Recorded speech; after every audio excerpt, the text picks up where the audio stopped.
This episode is brought to you by Netflix. So Netflix is basically Santa this year. 2 NFL games on Christmas Day, streaming live. At 1 p.m. Eastern, it's Cowboys, Commanders. Then at 4:30, you've got Lions, Vikings. Midwest football, playoff stakes, and probably some snow. Watching holiday football is a tradition the whole family can enjoy.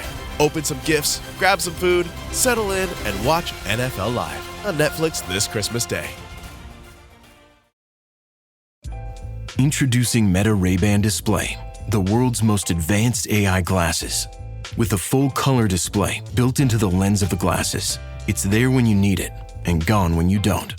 Send and receive messages, translate or caption live conversations, collaborate with Meta AI, and more. Be one of the first to try Meta Ray-Ban Display. Visit meta.com/Meta Ray-Ban Display to book a demo and find your pair. Support for Ben Franklin's World comes from the Omohundro Institute of Early American History and Culture, proud citizens of vast early America and publishers of the William and Mary Quarterly, the leading journal of early American history since 1943.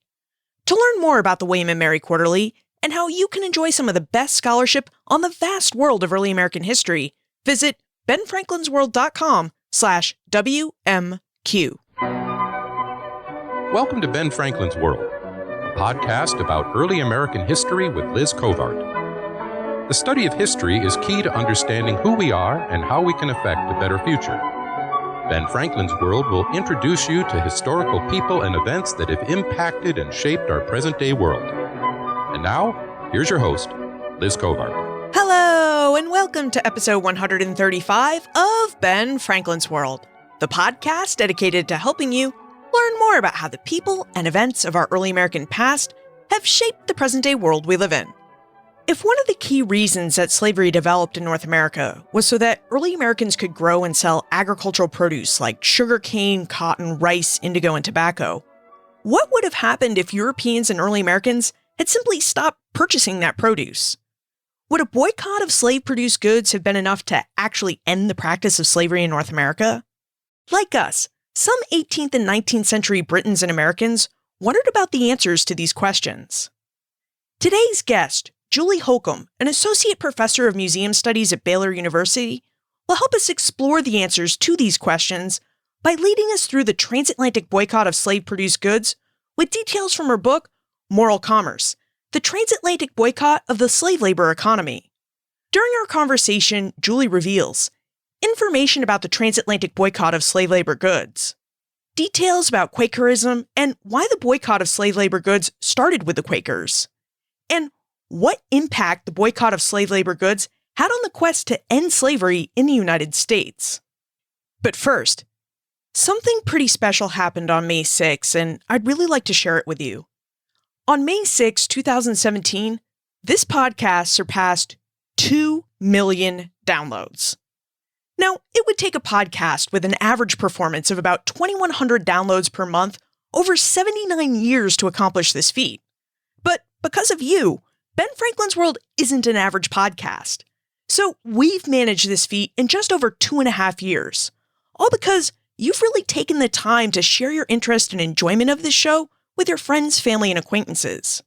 You are truly amazing, and I really can't thank you enough for helping to grow this podcast. And I'm really at a loss of words for this. I really don't know how to adequately thank you. So I'm going to make you a promise instead. I promise that I will continue to keep working hard to produce great episodes for you. Episodes that are really worthy of your telling your friends, family, and acquaintances about them.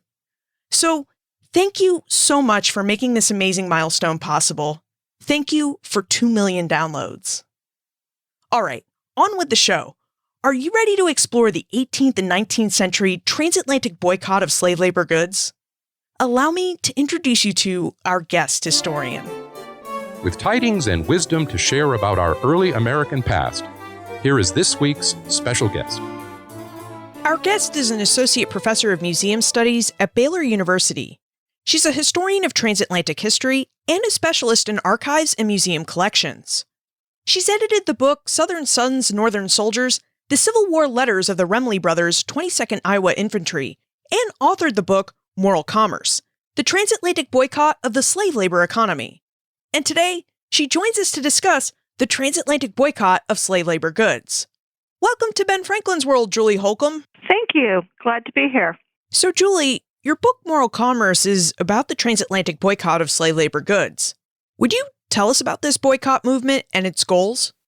Sure. The Transatlantic Boycott of Slave Labor was really an effort by individual men and women to avoid anything produced by slave labor. So that could be crops like cotton, sugar, indigo, rice, but anything that was produced by slave labor. And so this movement, which really runs through the 18th and 19th century, attracted a broad cross-section of individuals, most of them Quakers, but it also attracted women, it attracted Black abolitionists, it attracted people with more radical political views, others with more conservative views. It brought together all of these individuals who felt that either for moral reasons, for economic reasons, or perhaps for both moral and economic reasons, they needed to abstain, that is, to give up anything produced by slave labor. So it could be, in terms of morality, it could be an active expression of Christian faith, sort of uniting faith and action together in a very tangible way by giving up slave labor goods. Economic reasons, if we think about boycotts in the modern period, we boycott something because we're trying to force it from the market, and that's what these individuals were trying to do. We're trying to force slave labor goods from the market.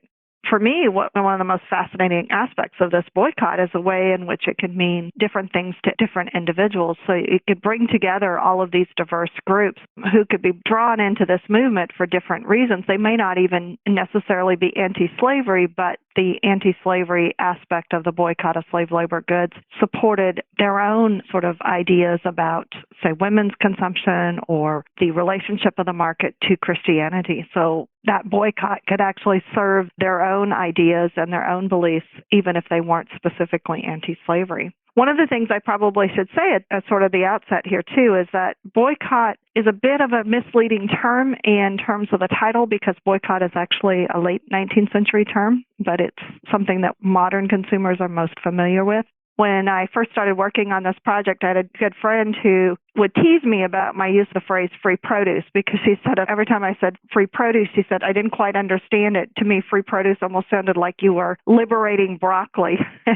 And so I decided to consciously use the term boycott in the title, and I use boycott throughout the book because I think it's a term that the modern reader understands perhaps more readily than free produce or abstention. You just noted that many Quakers participated in this movement, and I wonder if we could talk about Quakers for a moment, because in your book, Moral Commerce, you pinpoint the start of the idea of the abstention of slave labor goods with the Quakers. So, would you tell us about Quakerism and how Quakers came to believe that slavery was morally wrong? Well, as you said, the boycott against slave labor begins with Quakers, and really the anti-slavery movement also begins with Quakers, because Quakers are really the first as a group to really begin to question the enslavement of Africans. And it begins really with the earliest origins of Quakerism in the mid-17th century. There are individual Quakers who begin to question the incompatibility of slavery and Christianity. Foundational to Quaker belief is the idea of the light of Christ within each individual. Even if they've not encountered Christianity, each individual still has that light within, and that individuals need to recognize that and to respect that. So that leads to things like Quakers talk about the golden rule and to do unto others as you would have them do unto you. Or Quaker pacifism. That's something that probably people are very familiar with, the pacifist views of Quakers. And that also comes out of this idea that everyone has within them the light of Christ. And so therefore it's wrong to take another human life because that person has the light of Christ within. It's wrong to mistreat that person. And so slavery is wrong because of the oppression and the treatment of African slaves, because it's violating that tenet of the light of Christ within that individual, because even African slaves have the light of Christ within, even if they've not been exposed to Christianity. So early individual Quakers begin to question this inconsistency, that we have this belief that everyone has this light, and yet we're oppressing, we're enslaving others. We're treating others as we would not want to be treated. We would not want to be a slave. So therefore, this is incompatible with our beliefs. And so it's out of this questioning of this incompatibility that Quaker anti-slavery begins to develop. And there are also putting forth these biblical views against man-stealing. Deuteronomy, Leviticus, Exodus all talk about sanctions against man-stealing, that's wrong. So Quakers are looking at that and they're saying, well, if it's wrong to steal a man, then it's wrong to use the goods that are produced by that stolen labor. So that's where that's coming from. John Woolman, who comes along later in the movement, also talks about the prophet Isaiah, and he cites the prophet Isaiah, who talks about rejecting the gains of oppression. That is, the faithful, the Christian faithful, are to walk righteously, to speak honestly, and to reject any gains of oppression. So it's all coming out of these Quaker beliefs. And it's these early efforts to define, where Quakers begin to define African slavery as the theft of African bodies, that gives us the foundation then later for them to develop this idea that if African bodies are stolen, then the goods produced by those bodies are also stolen goods and should be rejected. Now that we have some background on Quakers and their theology, would you tell us more about how they came to their specific idea that they could combat slavery just by abstaining from slave-produced goods like sugar? Well, it comes out of this idea. We have individual Quakers in the early 18th century who begin to make this connection between their own individual actions and their use of slave labor goods. So, for example, Benjamin Lay, and I talked a little bit about Benjamin Lay. Really interesting individual. He's described variously as a dwarf, as someone with a hunchback. He has a very long beard. He dresses in very coarse clothing. And he takes this very austere approach to life, that as a Quaker, he needs to give up all worldly things as a way of bringing himself closer to God. And that includes things like sugar, giving up sugar, which is produced by slave labor. And so he initiates these protests. He smashes his wife's china in one protest. He, kidnaps the child of a slaveholder. So, trying to make that slaveholder sort of feel what it's like for the enslaved. And one of the things that he does is that he adopts a very simple, austere diet, and he gives up, basically anything that might be produced by slave labor. So you have these individuals like Benjamin Lay who are sort of starting to tie together consumption of slave labor goods, consumption of luxury goods, and sort of worldliness, and saying that we need to reject all of that. Now, somebody like Benjamin Lay, he's seen more as a problem than an inspiration, and it's really not until John Woolman comes along. John Woolman tends to work within Quaker structure, within the Quaker meeting structure, and doesn't condemn his co-religionists for their consumption of slave labor goods, but instead, attempts to bring them around to an understanding of the sinfulness of slave labor goods. And Woolman develops this testimony against not only slave labor goods, but luxury goods. Working within the meeting structure, the idea begins to gain traction among Quakers who see this as not only a response to slavery, but as a response to what's called the consumer revolution, which is happening in the 18th century. As more and more goods are becoming available, both in terms of quantity and quality and in terms of price, these goods are increasingly available to more and more men and women. And Quakers are looking at that, and they're seeing this as leading Quakers away from God, because they're getting so caught up that, you can buy things that are plain in terms of what Quaker discipline, and yet be seen as someone very wealthy by the very cut of your cloth, the quality of the clothing that you wear, even if it's Quaker garb, traditional simple Quaker garb, that you could still be seen as a very wealthy person by the quality of the cloth. And so Woolman and others are calling on consumers, calling on Quakers to reject consumer goods, and in particular to reject slave labor goods. And the idea is that if you align your purchasing habits with your Christian principles, then the world economy could, in time, become reorganized on a more humane basis. And so it becomes part of this idea of rejecting slave-grown sugar, for example, is part of this realignment of Christian principles and consumer habits. So, throughout the 18th century, Benjamin Lay, John Woolman, and other Quakers developed ideas about how and why people should abstain from the purchase and use of slave labor goods. And then, just before the 18th century turned into the 19th century, the Quakers attempted to call attention to their ideas by starting a tea and sugar boycott. Julie, would you tell us about the Quakers' boycott of tea and sugar during the 1790s? Sure. John Woolman, Joshua Evans is another one who rejects tea. This is part of that larger sort of anti-consumer, anti-slavery movement, because what do you do with tea? Tea is consumed, sweetened by slave-grown sugar. So rejecting tea means rejecting slave-grown sugar. But then there are individuals like Joshua Evans who sees tea as not only problematic because of its connection to slave-grown sugar, but he sees it as something that is actually harmful to the body. He actually calls on Quakers, and I know Evans consumes tea made from locally made herbs, but that it's this almost foreign, unnatural substance if you're consuming imported teas. Ultimately, Evans develops that his rejection of tea and sugar expands to eventually his diet is strictly bread and water, because he sees that in his consumption of consumer goods, such as salt, that taxes that he's paying on that salt, for example, is being used to retire the Revolutionary War debt. In the post-revolutionary period, we do have Quakers, not a lot, but there's a core group of very committed Quakers who are giving up tea as well as sugar and other consumer goods. How successful was the movement to boycott tea and sugar in the 1790s? In Moral Commerce, you note that this is actually a boycott that took place in both Great Britain and in North America.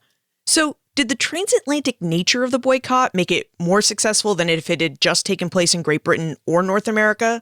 And were there any differences between the two boycotts? There is. There's a substantial difference. Becomes very evident at two moments within the boycott, in the 1790s and then again in the 1820s. In Britain, the boycott gains a wider following, and it expands beyond the Quakers, although Quakers always remain the core of the movement. In Britain, it does expand beyond that Quaker core. At the height of its popularity, in the 1790s, the boycott of slave-grown sugar probably attracted numbers very widely. We don't have exact numbers, but in the 1790s, there were an estimated 300 to 500,000 Britons who boycotted slave-grown sugar. 1820s, likely that number in Britain was much higher, based on women's door-to-door canvassing, but again, we don't have exact figures. In the United States, the movement never attracted more than a few thousand followers, and generally most of those were Quakers. Part of the difference, and this is where it's interesting to look at this boycott from a transatlantic perspective, because you can begin to see how the larger political context of Britain and the United States could either help or hinder the boycott movement. So what happens in Britain in the 1790s? In the 1780s, the Quakers begin to really try to broaden their anti-slavery movement. And in Britain in particular, and Christopher Leslie Brown talks about this in his book, Moral Capital. And what happens in the 1780s is that the Quakers begin really recruiting, particularly in Britain, they start recruiting individuals like Thomas Clarkson, William Wilberforce, to their cause. And these are non-Quakers that are very prominent in British political circles. Bring them into the cause. Quakers are also working behind the scenes, placing all sorts of news articles and getting things published. And what's happening is that they're creating this sense that there's this broad ecumenical movement going on in Britain against slavery, and in particular against the slave trade. And so it seems like that there's a lot going on and a lot of support for this movement. And Quakers, they stage almost a disappearing act because they're doing this behind the scenes because they're trying to get a broader audience for the movement. So fast forward 1790, 1791, Parliament is hearing all of this testimony, both in support of and against the slave trade. Parliament takes a vote in the spring of 1791. They fail to take action. They fail to pass any kind of a bill to abolish the slave trade. And you see this rising up of consumers in 1791, or actually of supporters of the abolition of the slave trade, rising up and saying, okay, we need to draw attention to this issue. And one way that we can do that is by boycotting slave-grown sugar. Now, at the same time that this conversation about the slave trade that is happening, there's another conversation that's happening about the consumer revolution and how, particularly about women's participation in tea consumption and the tea ritual. And there's a lot of contemporary literature going on in this period about how much money and time women are spending consuming tea in a ritualized fashion. And there's some great literature that's published around this time, that the women, that's all they do. They just want to sit around the tea table. They want to consume their tea. It's all about gossip, as they're sitting around consuming their tea. And so there's this concern about women's consumption that's also sort of getting pulled into this conversation. And they come together in 1791 in this sugar boycott that it actually kind of gets caught up in these conversations of women's consumption, and that by boycotting sugar, we can, not only end the slave trade or hopefully bring about the end of the slave trade, but we can also discipline women's consumption.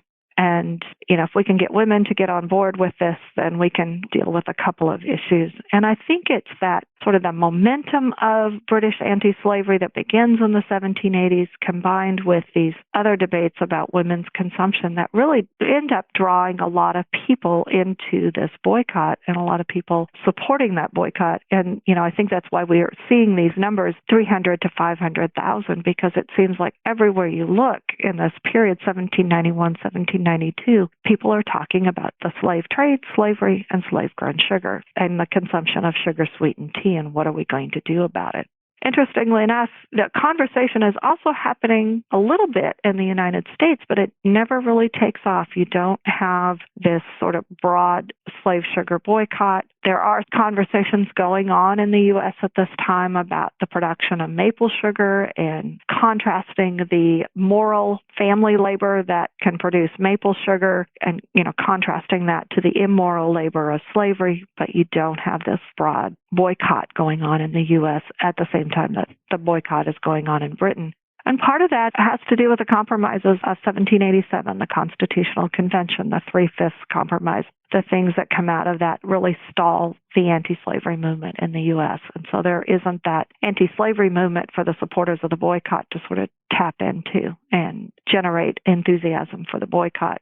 Same thing happens in the 1820s with the boycott in Britain. You have Elizabeth Hayrick, who's writing about the boycott and encouraging women to do these door-to-door canvasses, encouraging individuals to abstain from slave-grown sugar. And again, we don't have that kind of activism happening in the United States. And in the United States, the movement remains closely tied to Quakers. And so I think that also limits the appeal of the boycott in the U.S.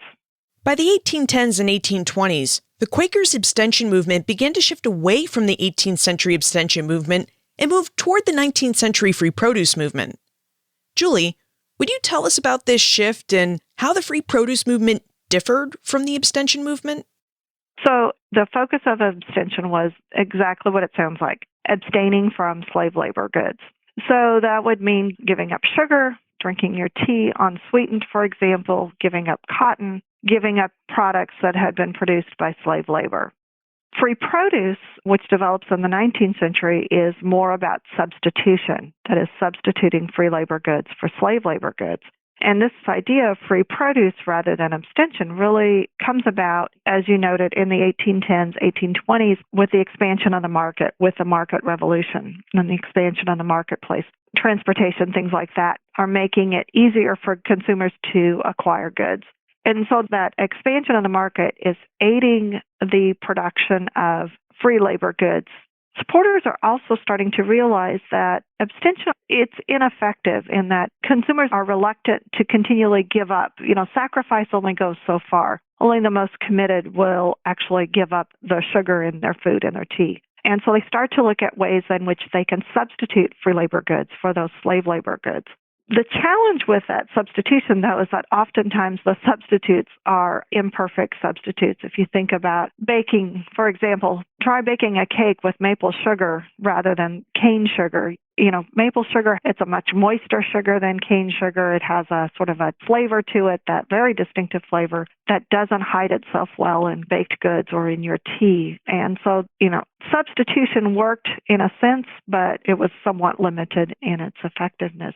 But it's a very interesting transition that we see, and it's happening within this larger political context. This shift from abstention to free produce is happening within the context of the market revolution. And ultimately, that transformation from abstention to free produce shifts the emphasis away from the morals of the movement, and we see more emphasis on the economics of the movement.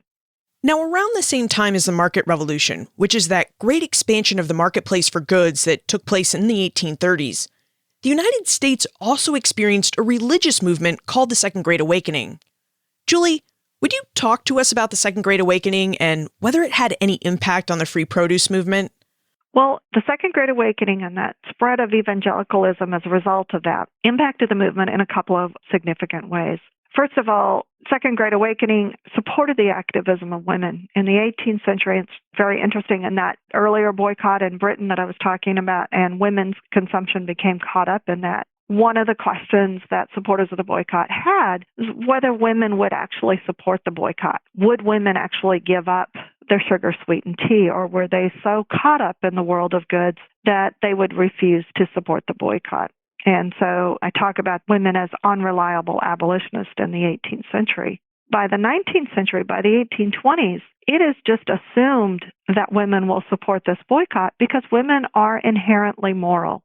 The evangelical revivals of the 1820s attracted many more women than men, and that sort of helped to reinforce this idea that women were inherently more moral. So Second Great Awakening certainly supported women's activism within the movement, but the evangelicalism that we see developing in this period also impacted the movement in another way by contributing to a significant split among Quakers.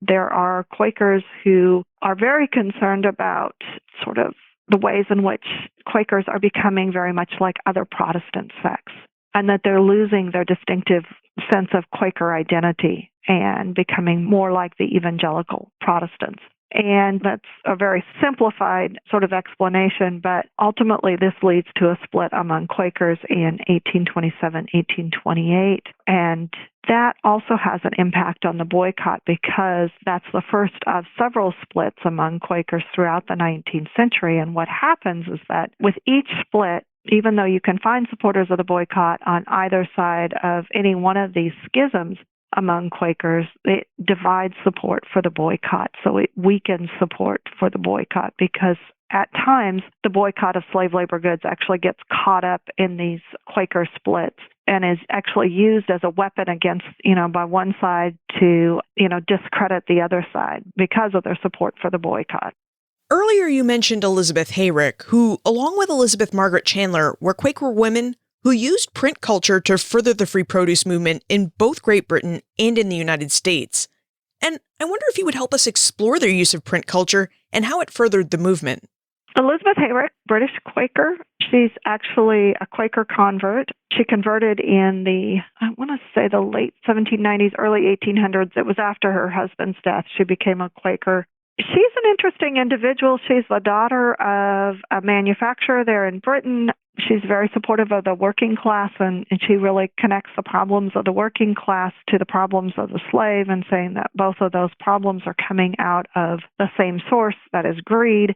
And she publishes a tract in 1824 called Immediate Not Gradual Abolition, and she is challenging what has been up to that point sort of the standard approach to the abolition of slavery, that is, slavery must be abolished gradually. And she comes out and she says, no, it must be abolished immediately. And one way in which we can make this happen and happen immediately is by rejecting the products of slave labor in the marketplace.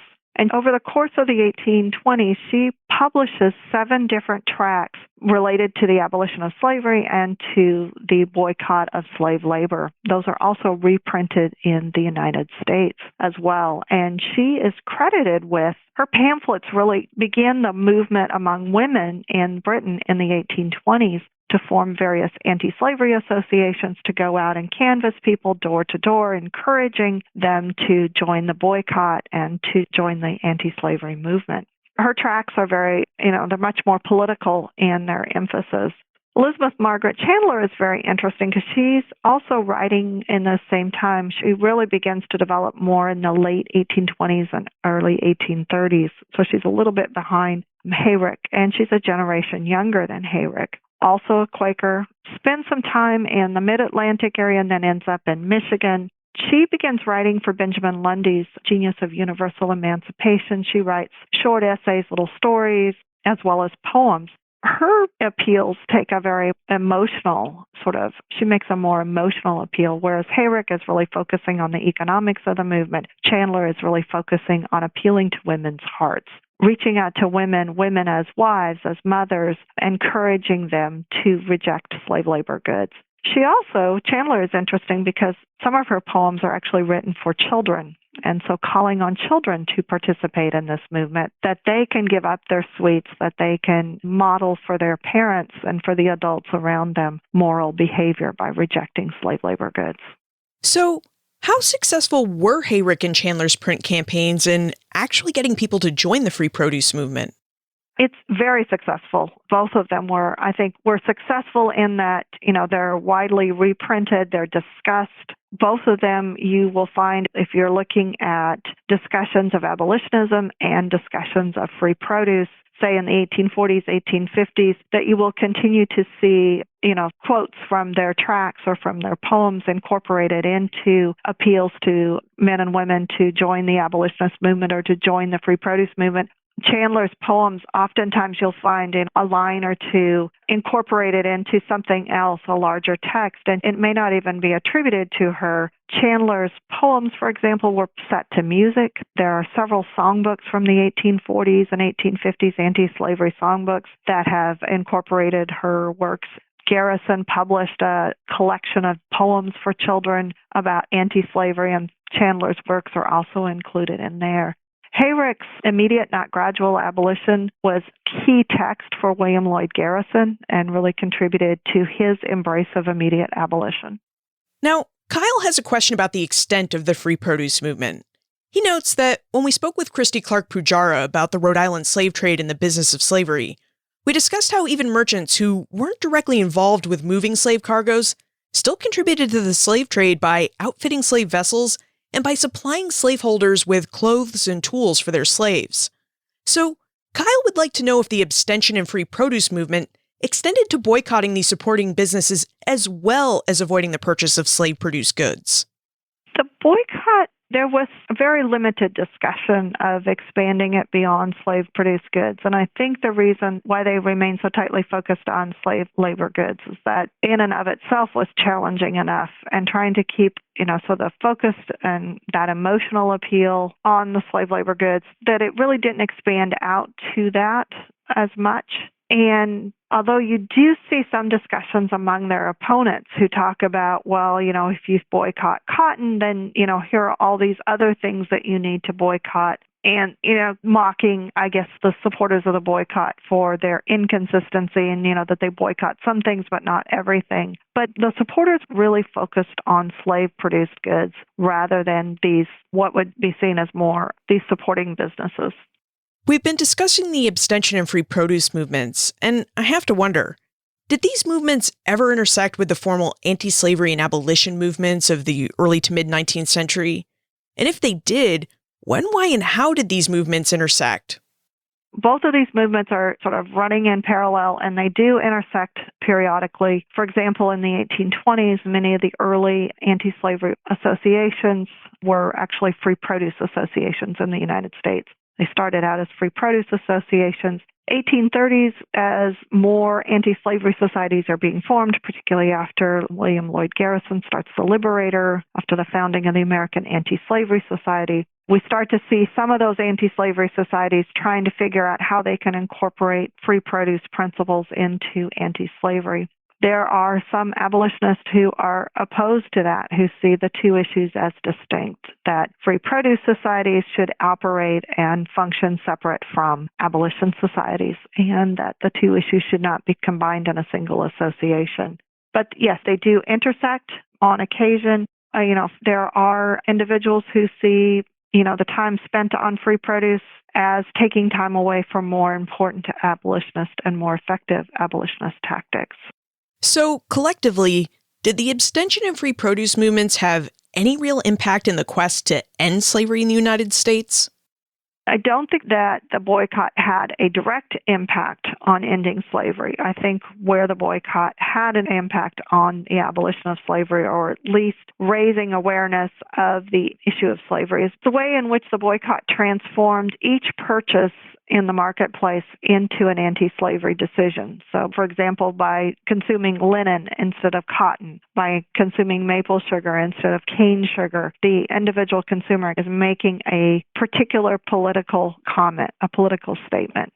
And so I think the success of the boycott has to do more with making each of those purchases a moral statement by raising awareness of consumers' purchases and the ways in which those purchases could support slavery.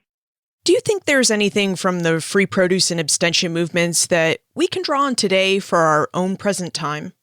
I think there are several lessons that can come from that. Persistence. And I just find it amazing that for more than 100 years, there were individuals who were promoting this movement and promoting the boycott as a way of trying to bring about the abolition of slavery, and that even as they face criticism from individuals who should be their greatest supporters, even as they're facing that criticism, that they persist and that, that they remain committed to this movement. I think there's something to be admired here as well, in the way in which they see faith and action as, I guess, mutually reinforcing, that it's not just enough to state principles or to, say I'm a Christian and to not back that up in some very pragmatic ways in the actions that you take. So I think those are some lessons that we can take from that, their persistence, the way in which they bring together faith and action in very pragmatic ways. Let's move into the time warp. This is a fun segment of the show where we ask you a hypothetical history question about what might have happened if something had occurred differently or if someone had acted differently.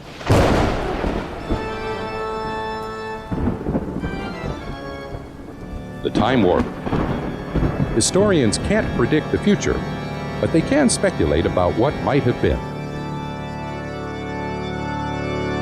In your opinion, what might have happened if the abstention and free produce movements hadn't started with Quakers?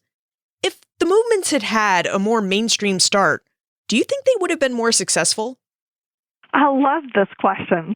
I'm not sure that it would have been more successful.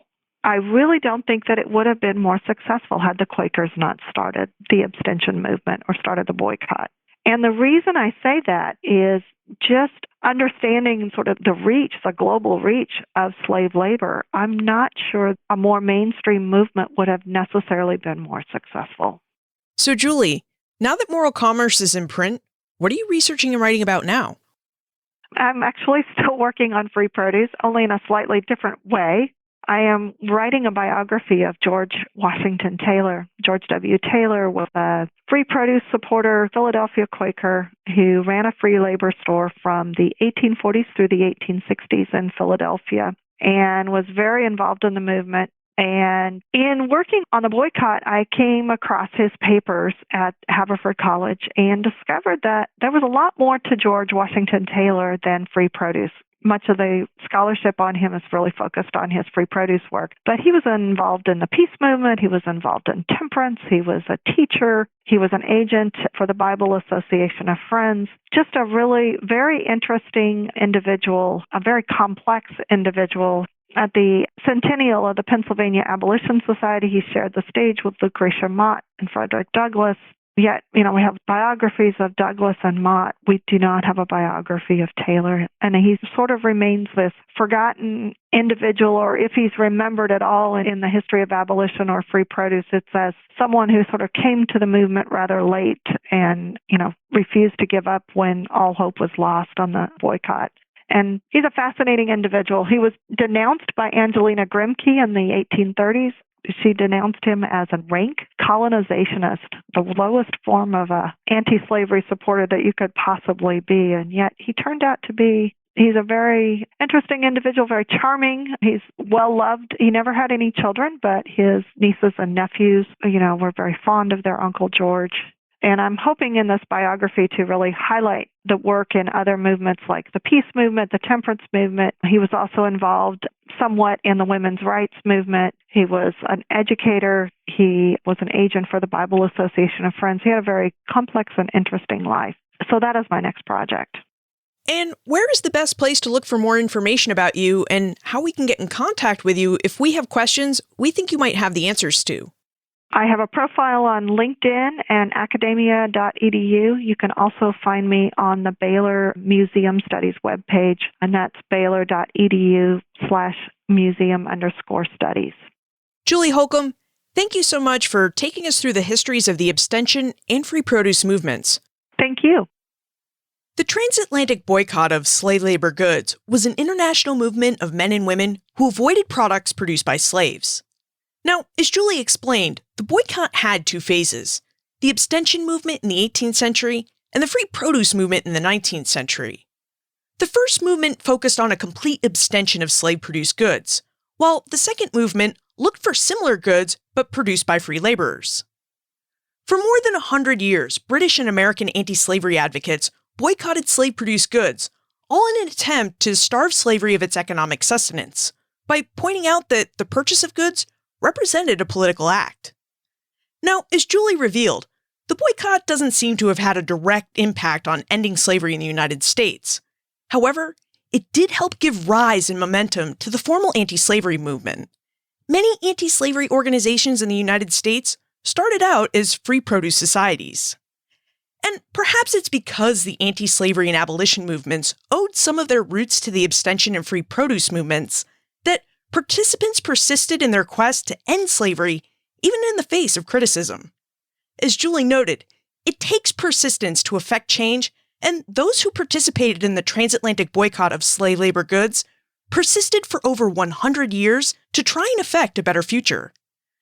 You can find more information about Julie, her book Moral Commerce, plus notes for everything we talked about today on the show notes page, benfranklinsworld.com/135. Support for this episode came from the Omohundro Institute of Early American History and Culture, an organization that supports the production and dissemination of scholarship on the vast world of early American history. And one of the ways they support the dissemination of scholarship on the vast world of early American history is by publishing the William and Mary Quarterly, the leading journal of early American history since 1943. Now, in addition to offering some of the best articles on early American history, each issue of the William and Mary Quarterly contains a number of book reviews, essays that offer you a passport into the world of early American history by showing you not only what books are out there and what they're about, but also by offering you an opportunity to be part of the conversation about particular books and the historic topics that those books address. For more information about the William and Mary Quarterly and how you can become a subscriber, visit benfranklinsworld.com/WMQ. Finally, have you ever abstained from the purchase of a good or sought to purchase an alternative good so that you could support a cause you believed in?